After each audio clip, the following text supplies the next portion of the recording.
கிருஷ்ணரும் ருக்மிணியும் பக்தியால் பிறந்த பந்தம். விதர்ப அரசன் போஷ்கரணியின் மகளான ருக்மிணி சிறு வயதிலிருந்தே பக்தியில் மூழ்கியவள். கிருஷ்ணரின் கதைகள் கேட்டு அவரையே கணவராக வரமணங்கினாள். ருக்மிணி தன் அன்பை வீட்டில் கூறினாள். ஆனால் அவளது சகோதரன் ருக்மி தன்னை எதிர்த்து சிசுபாலனுடன் திருமணம் செய்ய திட்டமிட்டான். உடன்பிறந்தோரை எதிர்த்து ருக்மிணி ஒரு தூதனை அனுப்பி கிருஷ்ணருக்கு ஒரு கடிதம் எழுதினாள். நீ வந்து என்னை கற்பூர பறவை போல பறிக்க வேண்டும் என கேட்டாள். கிருஷ்ணன் கடிதத்தை பெற்றவுடன் உடனே துர்கா தேவியை வழிபட்டு தனது ரதத்தில் விதர்பத்துக்கு புறப்பட்டார்.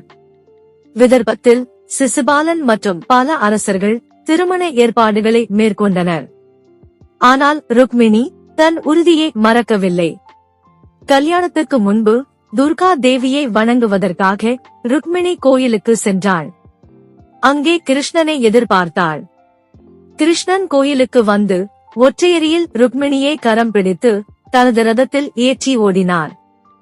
ருக்மி படையுடன் விரைந்து வந்து கிருஷ்ணனை எதிர்த்தான். ஆனால் கிருஷ்ணன் அவனை தோற்கடித்து ருக்மிணியுடன் பயணம் தொடர்ந்தார். கிருஷ்ணன் ருக்மிணியை தனது நகரமான துவாரகாவிற்கு அழைத்து திருமணத்தை மகிழ்ச்சியாக நடத்தினார். ருக்மிணியின் பக்தியும் பாசமும் கிருஷ்ணனை பெற்றெடுக்க உதவியது. கிருஷ்ணரும் ருக்மிணியும் பரம காதலர்கள் ஆனார்கள். முருகப்பெருமானை நம்பினால் சேனலை லைக் செய்யவும், உங்கள் எண்ணங்களை கமெண்ட் செய்யவும், வீடியோவை பகிரவும் மற்றும் சேனலுக்கு குழு சேரவும்.